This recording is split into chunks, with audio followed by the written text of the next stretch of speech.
Well, today's episode is a guest episode, and we have Melissa joining us. And Steph, as you have known Melissa much, much longer than I have, would you like to tell our audience who Melissa is? I sure would. I worked with Melissa, goodness, I guess it was a year and a half to 2 years ago now. And she had come to me after leaving OA after 20 years of following the program, following the 12 steps and managing her body size that way and deciding to leave. And this story is her journey from OA, how she got there, how it worked for her, and ultimately what made her decide to leave and pursue a different path of recovery and where she is now, including all the details of fear and doubt and inspiration along the way. And parts work comes up quite a bit, and we mention IFS quite a lot, which is internal family systems. And IFS, internal family systems, is just a type of parts work where different parts get different names according to the roles that they have. That's probably as much context as you need to understand what we're talking about in the parts where we're saying IFS. Melissa is a psychotherapist in Michigan, and so we're going to link to her website below because she is available for client work. And she is setting up a support group for people who are experiencing health struggles in the recovery process. A support group, a peer support group, and the details for that will be below for anybody who is struggling with health conditions as they're navigating recovery and the anxieties and concerns and confusion and just lack of general support that might exist around that. So find those details below if that's something that you resonate with. We hope you enjoy the episode. Your story remains so compelling just in terms of how OA your journey with that and also your leaving of that and then your sort of voluntary choice to come into recovery because it wasn't like you were floundering in OA and you couldn't do it anymore and you know and you were binge. It was a choice that you made. Right. So I think that story is so important and maybe we could start there. Well, it's interesting because I was thinking about this the other day and kind of how I ended up in OA. So I had my whole eating disorder history, but I didn't know I had an eating disorder. And then when I was in college, I saw this thing to volunteer to help these poor girls with eating disorders. I'm like, oh, Oh, wow. let me go help them. And then I started volunteering and I was like, wow, kind of doing the same thing as all of them. And I was not expecting that. I was really expecting to go and help them. And there were extreme cases where I would see, like the typical anorexic person that was skin and bones, but most of them looked like me. They were societally normal, healthy body sizes, but they were binging and purging. They were having a hard time like controlling their eating. And I was like, oh, that's me, that's me, that's me. And they put me in touch with a therapist, and he specialized in addiction. And then he put me in touch with Overeaters Anonymous. And so that's when I started attending meetings.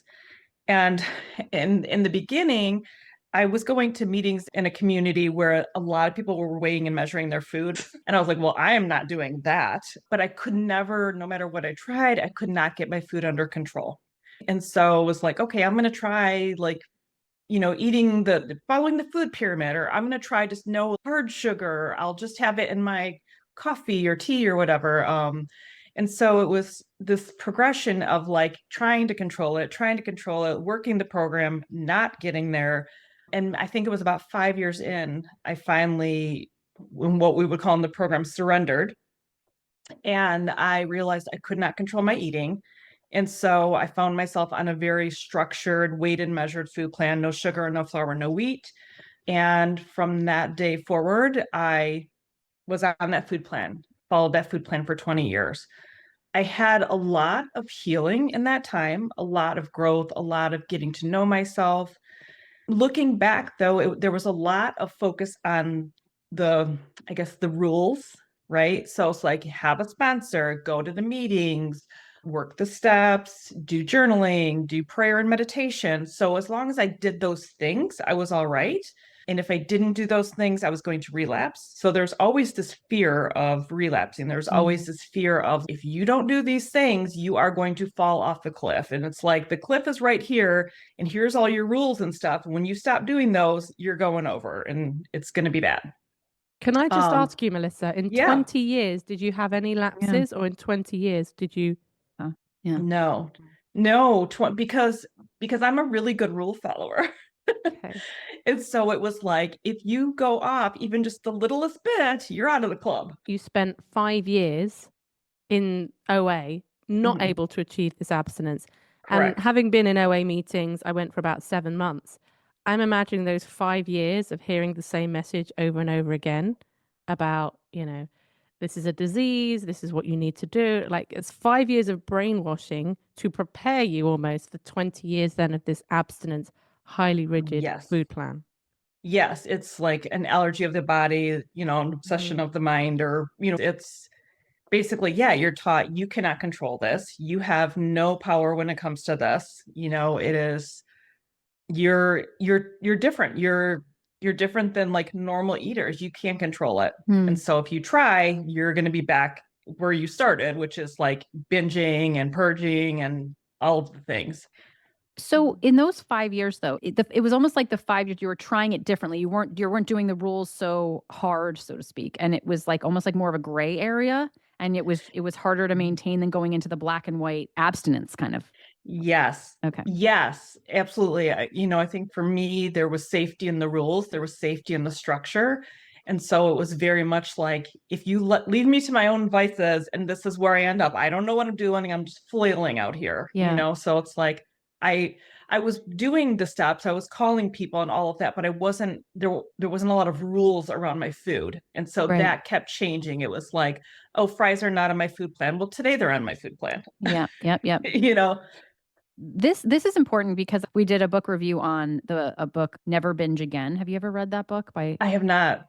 And that's where it strongly advocates for, like, you can't do a gray area. You've got to have a food plan that is what it is, and there is Mhm. no veering from that whatsoever. And when we reviewed the book, it felt very OA like.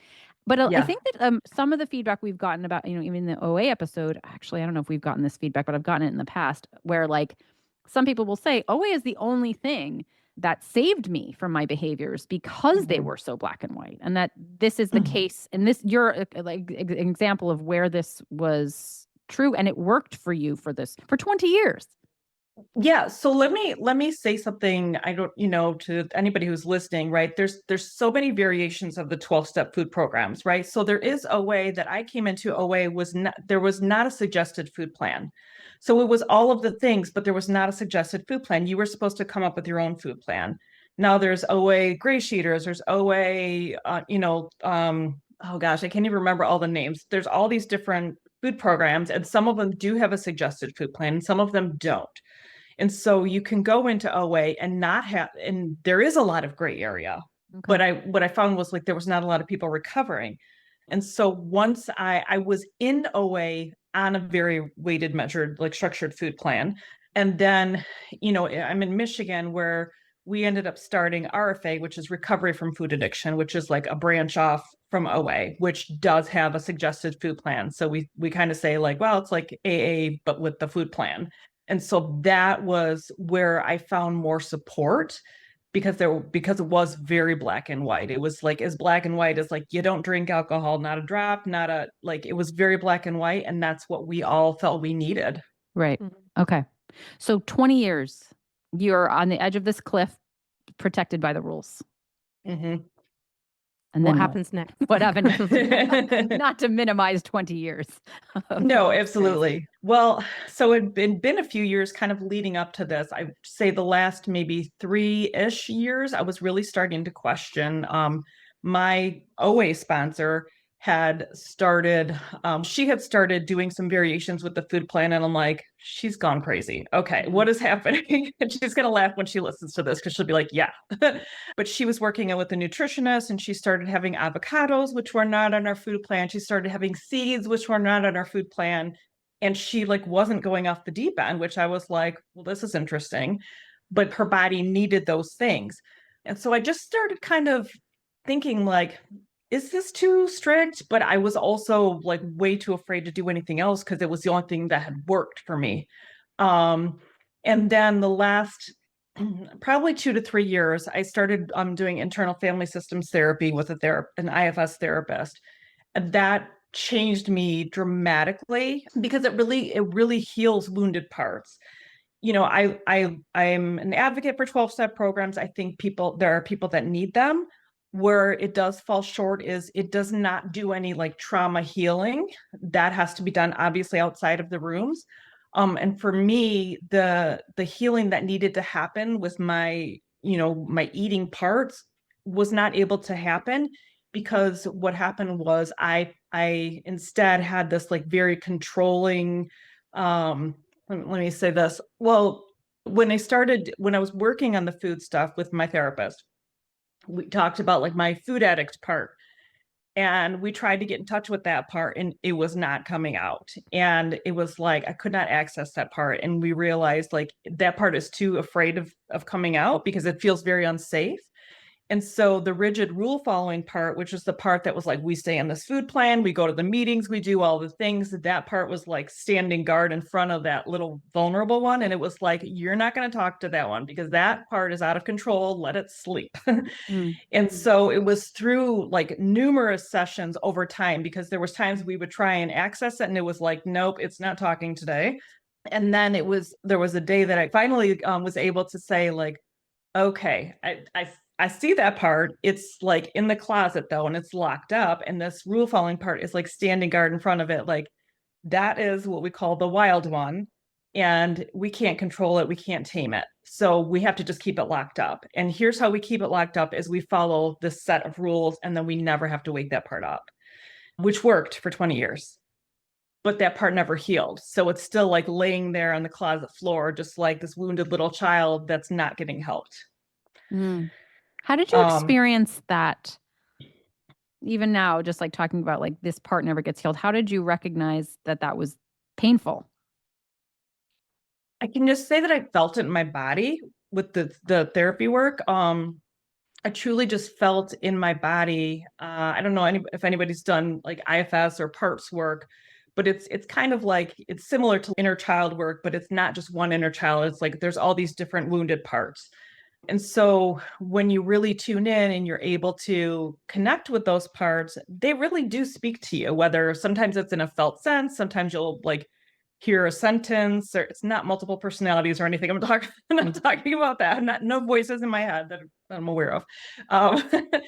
But it really is like a felt sense. And I saw it so clearly. It was just like when I went there, I just saw it so clearly. And there's like this little one just laying there on the closet floor.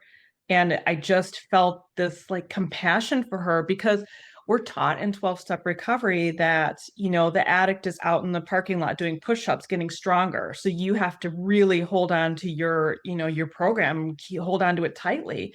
And so I always envisioned that part of myself as like this big buff dude that was like, I will mess you up. And then for the first time, I was like, no, this is just a little girl. This is just this tiny little scared little girl that doesn't know how to control her eating. She was never taught. Yeah. So yeah, I don't know if I'm supposed to pause for you guys to ask questions. You can do it. So I'll just keep talking. No, it is helpful for pauses and hearing different voices. So originally it's this big scary addict, and then it's this little girl who, is it like then that the little girl's been starved for 20 years because she's been locked up? Like that part isn't. What did you understand about that part and what she wanted or needed?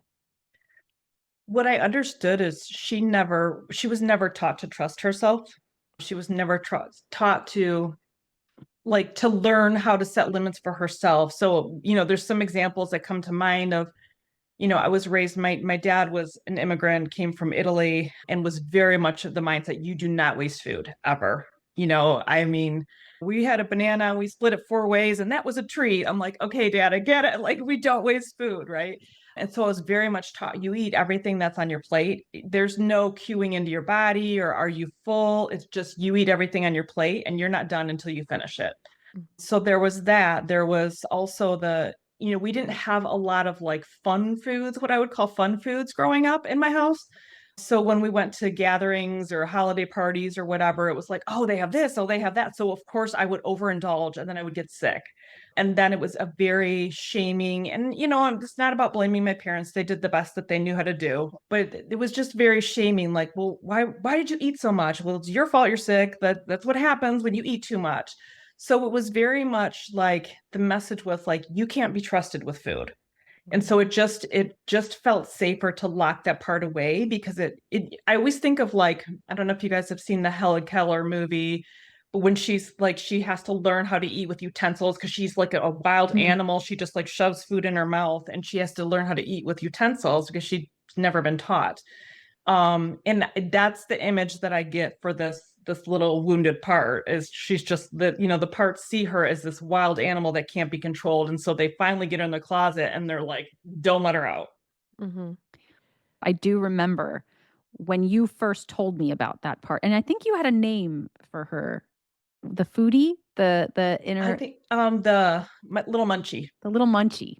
Yeah. And I remember that when you spoke about her, it was with a lot of compassion and a lot of tenderness, and that I don't know if that was the time. It might, I mean, that might have pre-existed where you were sort of like seeing this part of yourself with new eyes and with like, oh my goodness, I just want to take care of this part. Like, I don't want her locked in the closet anymore. And that was how you described to me coming out, like that decision point of coming out of OA. Like, I realized that I'm suppressing her and I don't want her to be suppressed anymore. Yeah. Yeah, very much so. It was because at first it was like going from, seeing that like addict part as like the guy in the parking lot doing push-ups to seeing her as like this wild one to like going to like, yeah, little munchie is she's just my little curious part that wants to try new foods. Because what kid doesn't at that age? It's exciting, it's fun. That's what they have access to. And so I think of it like if you have say a 5-year-old child and they take some little glass trinket and they break it, you can either say like, well, you can't be trusted. You're never allowed to touch this stuff again. Or you teach them how to handle those things and okay, well, we have to be really careful. And then maybe they break another one. We say, that's okay. You tried, let's try this again. You don't just say you can never touch glass things again. But that's what happened with this part. It was like, you cannot be trusted with food because you can't control yourself and you overeat. So you're done. You have to have strict rules around food. And that's how we can keep you in control. So tell us about that decision point, that moment where you're thinking, okay, I'm going to do something different. I want to open that closet door. How did you even conceptualize going about that, and what happened when you tried to do that? Yeah, well, actually, it's funny because so all of these things were getting closer to that point of like, I don't want to do this food plan anymore. But it was actually listening to your podcast. There was an episode, it was probably one of the first episodes because I follow rules. I listen to them in order. So there was one of the episodes I was listening to when it talked about, it's not the binging that's the problem, it's the restricting. And it was just like mind blown. I'd never heard that because I was always trying to control my overeating. Nobody ever told me like, just don't restrict and that won't happen. I'd never in my life heard that. I was like, that's insane. And it was just like, wow, okay, let me try this. I'm done restricting. And it was literally in that moment, I was like, I'm done with this food plan. And from the moment I went home, I was like, I'm not weighing and measuring anymore. I'm not doing this anymore. I realized that I may gain weight, because that was always the fear, right? It's like, I want to control my weight. But I just got to a point where I was like, I'm not going to keep this part locked in the closet anymore. Like, I don't know. Let's see what she does. Let's get to know her, And what did she do? That's the when she was adventure. Like, allowed? let's take us on that adventure. Yeah. Well, it's so funny because I still think of times where, at first it was like, oh, wow, I can have toast for breakfast, or I can have peanut butter now. I can have, all these things. And I remember laying in bed one night going, I can have donuts. I can have donuts. I'm getting donuts tomorrow morning. I couldn't sleep. But it was like the equivalent of like a little kid waiting for Santa Claus. It was just like, I can't sleep, it was like this excited energy. And it's like all of these things that I haven't been able to try in 20 years, I get to try now. And so it was, I know, Stefanie, when you and I worked together, was that analogy that you said, it's like having a caged tiger for like 20 years and you let it out, it's not going to just go nibble on a steak. It's going to eat everything in its path. And so that's kind of what happened. It kind of felt like, I was letting loose a caged animal, and it was like, I want this, I want this, I want this. And it was super exciting and super terrifying at the same time. Yeah, because I'd never been given unconditional permission to eat whatever I wanted. That was like, you don't do that. Yeah. How did you manage the terror? You said Yeah. exciting and terrifying. How did you manage the terror? A lot of crying. Mhm.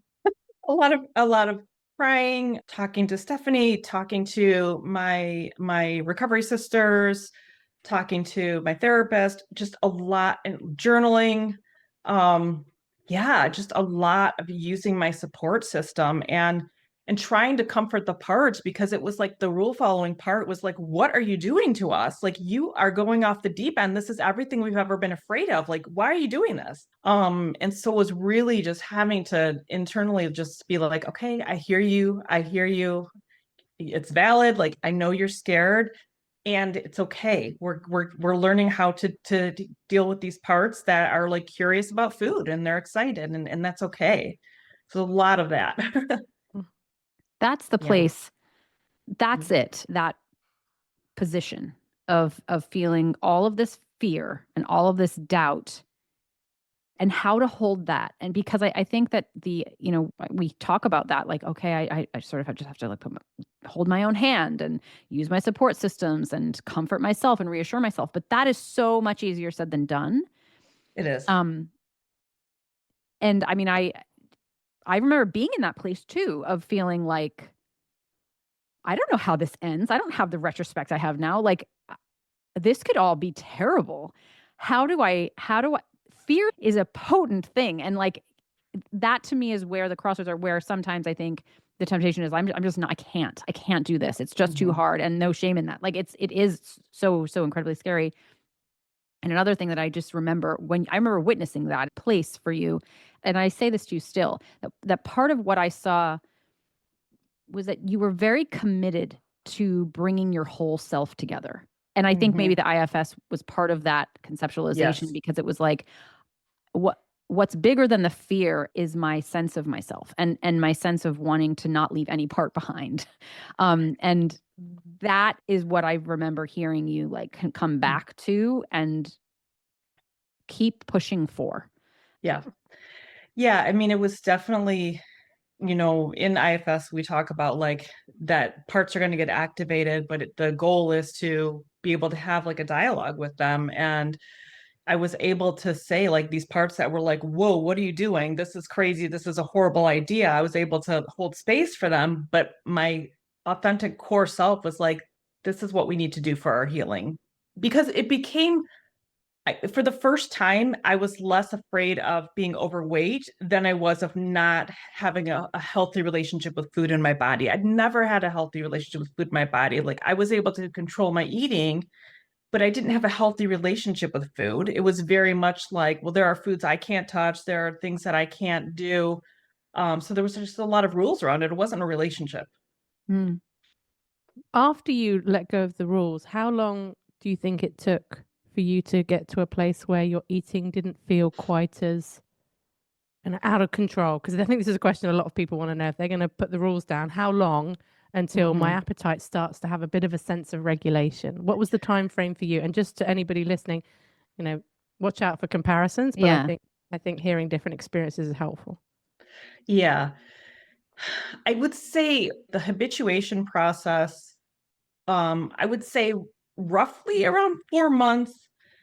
The part that I struggled with the most was the mornings. I had difficulty with the mornings for a while, because that was, with my ADHD, I'm not a morning person. I've never been a morning person. So mornings are always difficult for me to get up and have breakfast and shower and all of the things.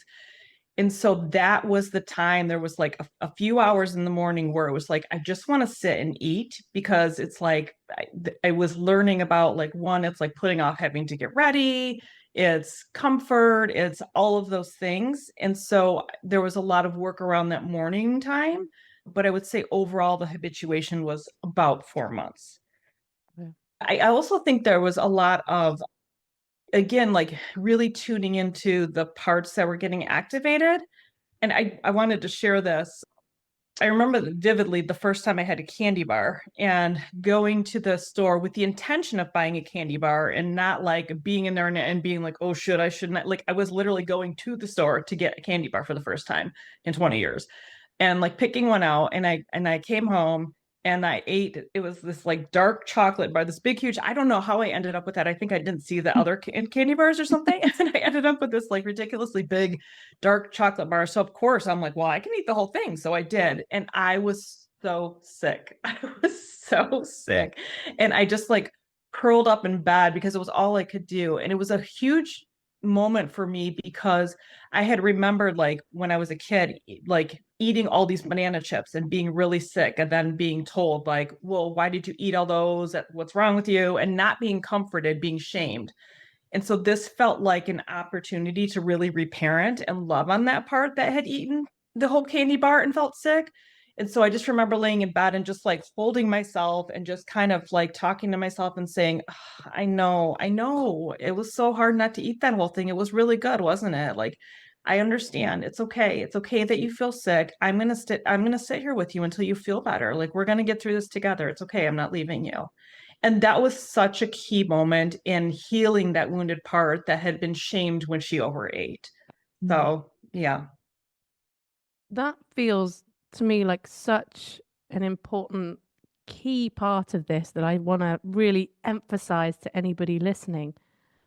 I think to be able to recover, I'm not saying that you have to, but I think, let me think how I want to word this. The biggest like thing you can do to boost your recovery is to develop that ally, that part of you that has your own back, however you want to think of it, whether you want to think of it as a inner nurturer or ally is another word. What other words are there? Authentic self, core self. Yeah, compassion, Mother. even just self-compassion, self-parenting, self-nurturing, all of those kinds of things, because there's going to be moments when you are going to feel that fear and physical discomfort, and your mind is going to want to, or the tendency could be to pull you into shame or self-judgment, and there needs to be available a part of you that is ready to step in and say what you need to hear. I love that because I just see it again and again as being such a game changer. It is for people. I just would not have been able to do this if I had not done that work beforehand. Or maybe I would have been able to do it, but it wouldn't have been as, I don't want to say smooth of a process because it wasn't smooth, but maybe it probably would have just taken a lot longer. But because I already had access to those inner parts and into my core self, like I was able to access them and, do that internal work that had never been done before around my food parts. Where do you feel like you are today in your recovery journey? It's, oh gosh, just one, incredibly, incredibly grateful. I feel a freedom that I have not felt in years.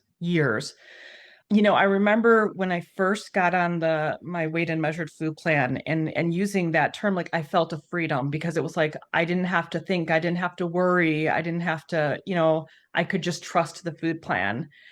And this feels so different in the way that I can trust myself now, and I can go anywhere. I can travel now. I can do all those things that I could have technically done on my food plan, but it would have been like, I would have had to call ahead. I would have had to pack food and done all this preparation. And I mean, I missed out on so many experiences because people were like, oh, people always want to go out to eat. And I was like, oh, either I'm going to have to bring my own food or I'm going to have to eat beforehand or go and get like the plain baked potato, the salad with no dressing and the, steak, blah, blah, blah, whatever. And, sometimes you just don't want to do any of that. And it's just like, I just want to be like normal and like go and eat like everybody else. So it wasn't even the food that I wanted. It was the normalcy and the connection that I was craving. And so now I have that. I recently started a women's group and we go out to eat all the time. And it's so beautiful. It's like, it's not even about the food. It's about the connection and being able to talk to these other women about real things and not be like worried about what I'm eating or if I have to go home and eat because I'm hungry or whatever. It's such a freedom. It's such a gift. So yeah, I think in go holidays and not having to eat before, or people, oh, what did you bring, Melissa? You know, I've got my Tupperware. Like, there's none of that. It's just, I just blend, which is great. It's like the self-compassion and the community and the connection pieces are, themes here again. Because I Yes. have to imagine that there's some listeners who are saying, I wish I could. I wish I could do what you're doing, what you've done, but it wouldn't be possible for me. And I think that there's different pieces about what you've said, because I'm sure that you thought that, well, I don't know, I'm not going to assume, but I mean, I think I told you that. Yeah, of course. Like, I don't think it's for me. It's not going to work. But the things I'm hearing is like the pivotal roles of well, first of the self-compassion and the parts work that opened that door to you.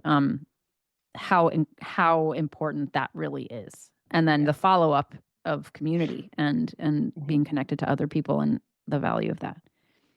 Yes, definitely. Well, and it's just funny because I remember when you and I were working together and you were talking to me about habituation, and I'm like, okay, Stefanie, but you've never worked with me before. Just wait. Yeah. And I thought I was going to prove you wrong. I'm like, she seems like a really nice lady, but she's never met the likes of me. For sure, I was going to be the exception, and you were going to be like, Melissa, I was wrong. I don't know what I was talking about. You're uncontrollable.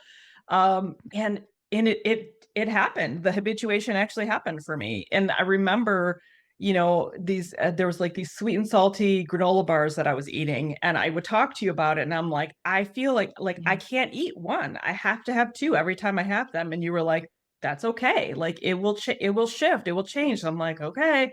So I just kept trusting you. And it's so funny because I moved in October, and I bought about a box of them, and I think I just finished them like a couple of weeks ago or something. And it's like one at a time, and I'm looking at opening the cupboard, and they're in there, and I'm like, not today. But I never thought that would happen. And I remember like having toast for the first time, having bread for the first time after 20 years, and having like peanut butter toast and avocado toast, and being like, I love toast so much. I will never get sick of toast. And then after a few months, I'm like, I am so sick of toast. Melissa, you mentioned having ADHD. So I'm curious if you feel like any of the experiences you've had on this have been maybe unique or kind of been affected by having ADHD, because I think this is a question a lot of people are asking as they're identifying as potentially having ADHD or having ADHD. Yes. Oh my gosh. Yeah, I think I've had to learn a lot about eating for stimulation. And for me, it's like having permission to learn that there are different things that will lead to eating, and none of them are wrong. Because it's like we hear those terms like emotional eating, like it's a bad thing. Like if I'm having, if I'm feeling overwhelmed or I'm feeling stressed and I eat, that's wrong. That's the wrong time to eat. And having permission to be in tune with myself enough to know, like, maybe there is a day that I'm just having a hard time getting going, and I'm like needing some stimulation, and I want to eat something crunchy. So I get to decide on that day, like, is the need that my body has right now, is it I just need to get up and take a shower, or is it no, I just need to eat the potato chips or whatever. And so not making it right or wrong, but just tuning in with myself. And it's like once that judgment piece is gone, you get to have like a real authentic relationship with yourself, with your food, with your body. And it's the most beautiful thing that I've ever experienced. It's just, it's like reparenting after being told like, oh, you're feeling emotional, don't eat. Like, that's bad. It's like, no, like when I first moved and was feeling really overwhelmed, I felt like I was really hungry in the first couple of weeks that I was in my place. I felt a lot of extra hunger, and I know it was because my nervous system was still regulating. So I think it's just having that awareness and being able to figure out like what does my ADHD need right now? Is it feeling overwhelmed and I need to get some tasks done, or I need to make a list, or I need to make a phone call and process some of the stuff, or do I need something crunchy? Like, again, not making it right or wrong. I think a number of people with ADHD who also struggle with binging sometimes feel like the cards are stacked against them, because they'll say, I have a problem with impulsivity, and that's my ADHD. So therefore, this whole permission thing won't work for me. And I'm interested in your thoughts on that. But what comes up for me is ADHD symptoms as well will be more heightened the more stressed or dysregulated you're feeling. So impulsivity goes up the more stressed you are around food, the more judgment, which doesn't mean to which I don't mean to minimize what it's like to live with impulsivity that is, a neurological experience, but I'm also curious on your thoughts of the impulsivity side on ADHD, because it sounds like you've got to quite a reflective place, and somebody who's perhaps feeling more chaotic at the moment would go, how is that possible for someone with ADHD? Right, right. I think it's a combination of things. I think it is knowing, kind of like front loading, kind of knowing like, okay, I'm not somebody who's going to want to sit down and like plan my food and prepare all these meals because my ADHD is like, what? So it's making sure that I have certain things on hand that I can grab that are easy, that like when I have that impulse or that urge to like, I just want something to eat, that I do have things that I can grab. So it's partly that, but it's also, the impulsivity tends to come with shame. And so, like, what happens when you heal that shame and you're no longer feeling that? You are just being impulsive and you're in tune to that, because we're so taught to like, we start feeling the shame and then we just tune out. And now we're just like in this tunnel vision around like eat, eat, eat. And what if you were able to embrace the fact that like, oh, I'm feeling really impulsive. I'm feeling like I need some comfort right now, and just be aware of it, and that shame piece doesn't come up. It's like you're free and you have, you can go ahead and eat if you need to, but not having the shame also helps you to be a little bit more in tune and more able to regulate. I don't know if that makes sense, but Yes. because I think a lot of the impulsivity is also trying to bury some of that shame. Yeah. Yeah. It's the dysregulation of the mental restriction, part of it. Yes, exactly. Yeah. How has this I have two different questions to ask. You can pick which one you want to take. I was going to say, how has this impacted your work? How's your own path impacted your work as a therapist? And or what are the things, what else is still here? What else are there things you still struggle with? Are there things that, make this story still open-ended in some ways? Ooh, I'd like to answer both. Okay. um, so as far as what I've learned from this and working with clients, I think it's being able to understand how restriction sets us up for binging. And that can be with food, that can be with spending, that can be with like whatever the thing is the more that I see clients really trying to restrict and trying to like, oh, I have to be disciplined, I have to stop my spending. Of course, Amazon makes us all want to spend, right? But it's like, okay, can I need to be really good with my spending. I'm going to set, I'm not going to spend anything for the next 3 months. And I'll say to them, that's great that you want to do that. I hear that. And I'm wondering if saying that you're not going to spend for 3 months is going to set you up to want to binge later and like really spend. Like, what if we just kind of said, okay, we're going to limit the spending to this, or being more in tune with yourself when you spend and making sure it's coming from a place of like, is this coming from a place of anxiety? Is it coming from a place of, we have the finances for this and then we need it? Where's it coming from? So it's really helping them to tune into their own authentic selves and where it's coming from apart or where it's coming from self. And again, permission to do the thing anyways without shaming, and to just learn from it. Like, okay, I ended up buying, 10 outfits on Amazon and I don't feel good about it. Okay, well, let's figure out like what led you to that point and how we can work on that. And we heal those parts instead of shaming them. Mm-hmm. So, Love that. yeah. Love that. And question number 2. Oh, yeah. Okay. So how is it still impacting me today? So there are a few things that are still very much present for me today. One is I didn't realize how much of my identity was wrapped up in this, like being on the food plan and being that like strict, disciplined, whatever, and going to hang out with friends, hanging out with, being around family. It's like, oh, Melissa brings her own food. Oh, you're so disciplined. Oh, you're so good. Oh, you're so, and I was in this like societally approved body for 20 years. And there was not really variation with that. And it was like I would go and I would just have my food and be done and whatever. And so somehow, without even, I wasn't trying to, but I got this image of like being the good one, the disciplined one.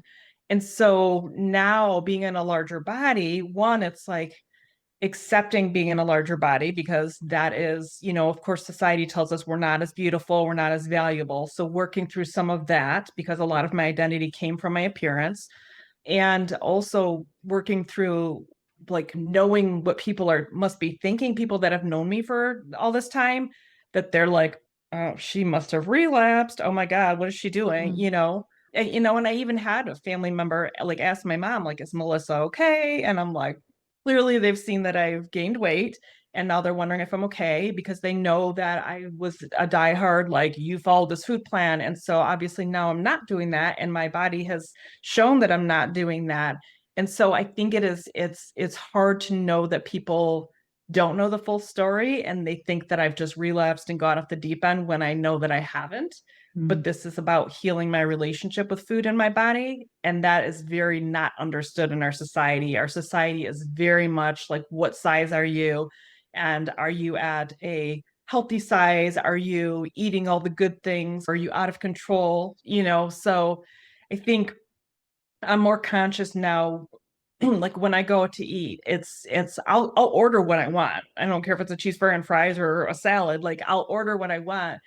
But it's interesting to feel like I can be out with a group of friends, and if they're all smaller than me, like if they get dessert, it's like, oh, that's cute, they're getting dessert. And it's like, if I get dessert, it's like, of course Melissa's getting dessert. It's just, it's the perception of others that is definitely, that's difficult. So, and like I said, accepting myself in this larger body is definitely difficult. That sounds like identity work. Your identity has been built on having this view from people being this person. And then when that you're letting go and deconstructing that, it's almost, well, how do I build up who I am and who I want to be in that space where I was the good girl? But, absolutely. Yeah. But also like sure. the how hard it is to live in a world where it's assumed that you're in a bad place or you're not taking care of yourself, when in fact it's the exact opposite here. And that, like, I remember I used to be like, I just want to write it all down on a t-shirt and get it printed on a t-shirt so that everybody, or wear a sign that's like, I am doing great, actually. Like, what I'm doing for myself is like, and how that's just not, that's not the imprint that, our bodies put on. We've got a different idea of what that looks like. And that's really hard. It's hard to tolerate that feeling of like, you're misunderstanding, Yeah, I really had to work on like not walking into a room and being like, hey, you guys, so here's what I'm doing. This is why I've gained weight. It was like, okay, I don't need to do that. But like internally, it was like, oh my God, they're gonna think other things if I don't tell them this. And it's like, you know what? They can think whatever they want to think. If they think I'm eating 50 pizzas and that's why then that's what they think. I don't have any control over that. But yeah, it's definitely been a challenge.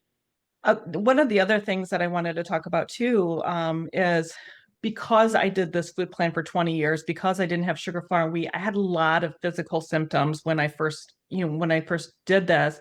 The first several months, I was having a lot of health problems. I was having pain all over my body, like really limited mobility, like all of these things that I was not expecting. And, going to my doctor, like, thank goodness, I love my doctor. She was very compassionate, but like, it's that fear that if you go to, a medical professional, they're going to be like, well, stop eating sugar, flour, and wheat. Like, that's, you know what I mean? Or they're going to say like, well, you just need to lose weight, or whatever the situation is.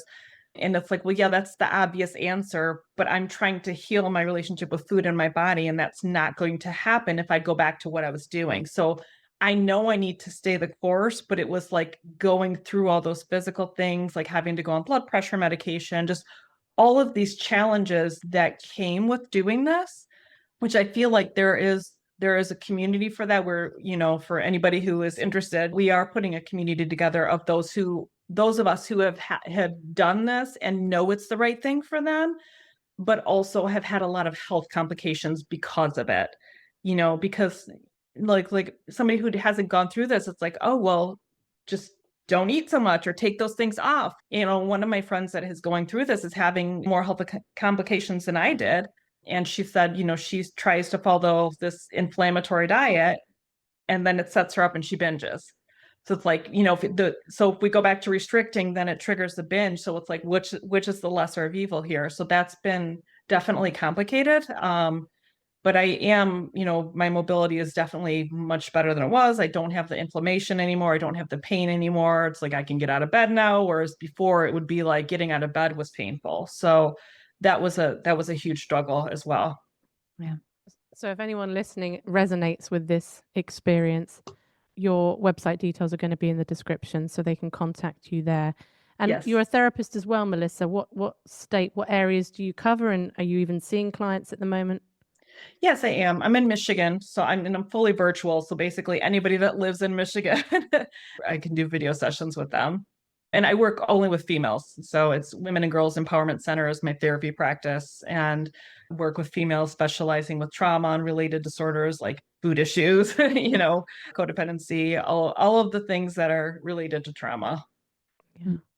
It's just my mind's gone back to the beginning of the conversation where I didn't comment on it at the time, but where you ended up volunteering with people with eating disorders. But doesn't that just speak to like how there is just this often quite one-dimensional or two-dimensional, I should say, two-dimensional image of what an eating disorder is, that you can have a pretty significant eating disorder and not even realize it until you see that mirrored back and sort of validated in the diagnosis of other people that you can relate to.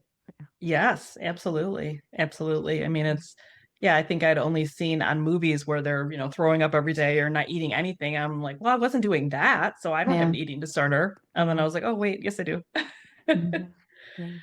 Yeah. Well, Melissa, I really appreciate you joining us today and sharing your story. I think it's a really fascinating, really intriguing story, all the pieces of it. And I'm glad that you found a way that worked for you and that you worked with our amazing lady. Was that you called her? I think she's a amazing lady. I can't remember what she called you. Yeah, amazing lady. Yes, our amazing lady, Stef. So cool to be like full circling as a guest on the podcast after like the initiation from listening to the episode way in the beginning. Yeah. And there was one thing I forgot to add. Can I share that? Yeah. I did want to talk about one of the things that for me is really important is making this differential between like fear-based recovery and authentic, more intuitive healing. It's for me, like I've had to look at the parallels between that. Fear-based recovery is very much like if you don't follow these rules, you will relapse, you will go back. Whereas authentic healing is more of the thought of like, you're going to make mistakes. You can learn from those things. It's not about shaming. It's not about blaming. It's about understanding and building a deeper connection with yourself. And so, I have a little worksheet on that. If anybody's interested, I can send that, but it kind of breaks down the parallels and the, kind of what the fear-based recovery says, and then what is like authentic, intuitive recovery say. And that is, maybe in the beginning I needed fear-based recovery. I don't know. I can't go back in time. I didn't have this information then. But today I know fear-based recovery does not work for me. I need to do it from a place of what is most intuitive and authentic for myself. I like that. I love that. Yeah. Wonderful way to close out the episode. Thank you so much for coming today, Melissa, and for sharing your story. I really appreciate your time. And I'm sure our listeners do too. So thank you. Yeah.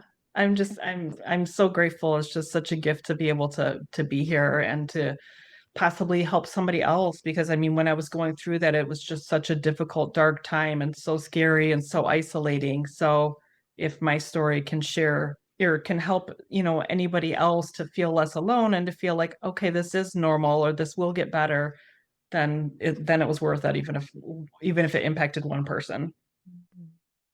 Congratulations, Melissa, and thanks for coming. Thank you so much.